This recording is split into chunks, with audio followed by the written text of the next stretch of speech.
La loi de finances rectificative pour 2016 vient de prévoir des modalités complémentaires en matière de remboursement de crédit de TVA. En effet, l'article 17.1.4 du Code de la loi de finances rectificative précise désormais que l'administration fiscale va pouvoir mettre en place une procédure particulière dans le cas où le contribuable fait une demande de remboursement de crédit TVA. Alors pourquoi cette mesure ? Jusqu'à présent, l'administration avait des difficultés à appréhender les demandes de remboursement de crédit TVA puisqu'elle avait pour les vérifier que deux possibilités. Soit le contrôle sur pièce qui est prévu depuis longtemps, soit le contrôle sur place à l'occasion d'une vérification de comptabilité.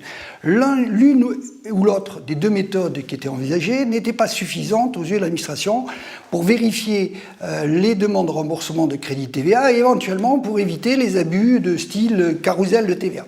La nouvelle procédure va mettre en place la possibilité pour les agents de l'administration fiscale d'aller sur place vérifier les demandes de remboursement de crédit TVA. Alors comment ça va se passer ?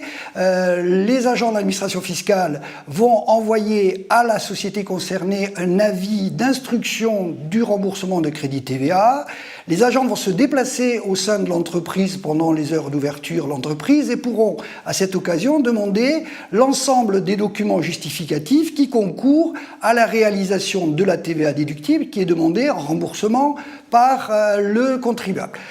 Une fois cette instruction sur place effectuée, les agents de l'administration fiscale vont avoir un délai de 60 jours pour instruire les informations qu'ils auront pu récupérer sur place et à l'issue de cette instruction, ils devront faire connaître à la société contrôlée les solutions qui ont été retenues. Alors soit la demande de remboursement de crédit TVA est acceptée et le remboursement s'effectue, soit la demande de remboursement de crédit de TVA n'est pas acceptée et la demande est rejetée. Alors ce qu'il faut savoir, c'est que cette intervention sur place ne constitue pas un contrôle fiscal, donc ce qui veut dire que si l'administration fiscale considère qu'elle doit approfondir la vérification sur place, elle peut mettre en œuvre un avis de vérification de comptabilité et procéder à ce moment-là à la vérification de comptabilité.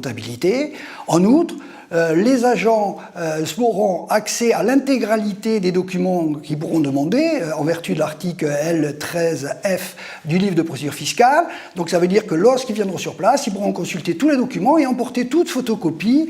Le contribuable n'aura pas la possibilité de s'y refuser, sinon il encourrait des sanctions à hauteur de 1 500 € pour un document qui refuserait de communiquer et pouvant aller jusqu'à 50 000 €, la loi de finances pour 2017 ayant renforcer les contraintes.